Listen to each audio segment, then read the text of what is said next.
If you are lucky, there is a moment in life when a man passes through that invisible barrier, like George Chuvalo. He wakes in the morning, a Canadian boxer. He goes to sleep, a Canadian icon. I didn't see it, of course. I was 7 months old. I wouldn't move from England to Canada for another 11 years. But in life, there's events, whether or not you actually witness them, that become personal sporting touchstones, part of your cultural DNA. I'm 50. For many Canadians my age or younger, it's Henderson scores for Canada. In time, it will be Sidney Crosby's golden goal. For me, and for everyone that loves the sweet science, it's George Chuvalo fighting Muhammad Ali at Maple Leaf Gardens. The chance of a lifetime for George Chuvalo. As I learned in 15 years as a pro, boxing is hard. Well, making a fight can be even harder. Ali was heavyweight champion in 1966, but he was a pariah in his homeland for stance as a conscientious objector and his relationship with the Nation of Islam. Ali had been scheduled to meet Ernie Terrell in Chicago.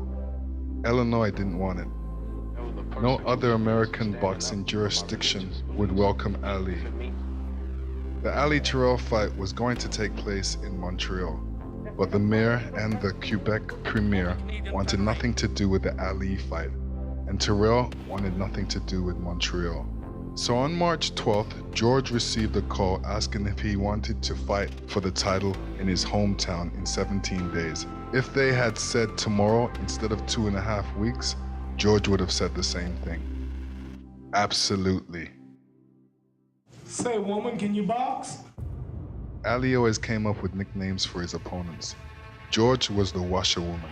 Well, instead of Comet and Lest Oil, George brought his left jab and a formidable right on that blustery night of March 29, 1966.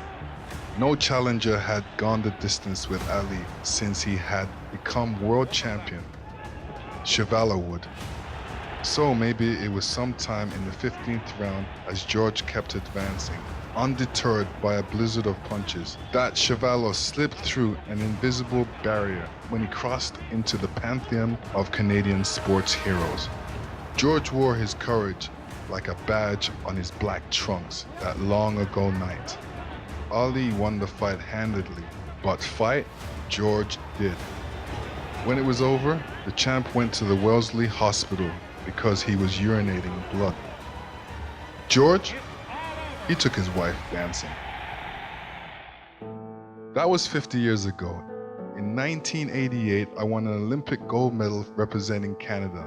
Within 5 years, I was heavyweight champion of the world, a title I held with honor for a better part of a decade. But looking back and seeing George now, I can only imagine how special it would be in another 50 years if my accomplishments in the ring reverberate as loudly as the night the toughest fighter in history went the distance.